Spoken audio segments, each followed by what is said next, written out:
Hello अस्सलाम वालेकुम। अच्छे मूवमेंट्स एंड कुछ अच्छी बातें पार्ट 2 इज हियर। उससे पहले आप लोग जाओ मेरा यूट्यूब चैनल को सब्सक्राइब कर लो। So basically I recently met 3 girls through inDrive और बेसिकली मेरी उनके साथ बहुत ज़्यादा अच्छी कन्वर्सेशन रही। क्योंकि और बात मेरी कुछ इस तरह से स्टार्ट हुई है, स्टोरी इस तरह से कुछ स्टार्ट हुई कि they booked me and one of them texted me कि आर यू अ गर्ल, तो आई सेड येस। तो उसने मुझे रिप्लाई किया आई एम एक्साइटेड और मैं भी थोड़ा खुश थी और ये सारे कुछ। देन आई पिक देम और वो जैसे ही मेरे साथ आके बैठी ऑल ऑफ 3 एक्नॉलेज्ड मी और उसके बाद मैंने उनको एज अ पैसेंजर लेना ही शुरू कर दिया और दे started talking with each other. और बेसिकली उनमें से किसी ने कुछ इस तरह से कमेंट पास किया आपस में एक दूसरे को ही, तो मेरी उस पर हंसी निकल गई और जब मैं हंसी तो they started talking with me as well. और वो कन्वर्सेशन इतनी स्मूथ चली गई कि हम लोग ना बहुत ज़्यादा हम्बली एक दूसरे से बात करना शुरू हो गए।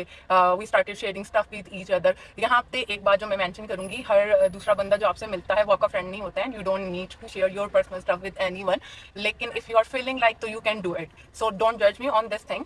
सो प्लस मैंने उनको एक कॉफ़ी शॉप पे उतारना था और they asked me to join them and it was so weird and exciting thing for me. कुछ मिक्सचर सा था उस वक्त मेरे लिए और लेकिन eventually and gradually I accepted that thing, क्योंकि at that moment we were talking about something career thing, तो I wanted to know and something like that. So हम लोग जब बैठे तो we had great conversation about life, about career, about growth and they also share their thoughts about it कि मैं किस तरीके से ब्लॉगिंग कर रही हूँ, how I can pursue this thing और something like that. So if you are feeling like इन ड्राइव में अच्छे लोग नहीं होते, तो ये एग्जांपल्स मैंने इसके साथ इसलिए आपके साथ शेयर किए हैं कि अच्छे लोग भी आपको मिल सकते हैं।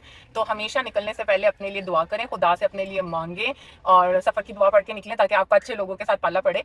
और हर कोई आपका फ्रेंड नहीं हो सकता, लेकिन अच्छा इंसान और अच्छा पता नहीं क्या कहेंगे लेकिन वो हो सकता है। तो बी अवेयर एज वेल और there is no need to go कहते हैं किसी भी प्राइवेट स्पेस पे किसी के साथ भी, बेशक आइदर इट्स गर्ल और boy, try to be with try to interact with people जो कि आपको लगे कि आपके नॉलेज को या आपको आपकी चीज़ों को बूस्ट दे सकते हैं, क्योंकि कभी कभी मोटिवेशन की ज़रूरत होती है आपको भी। और थैंक यू।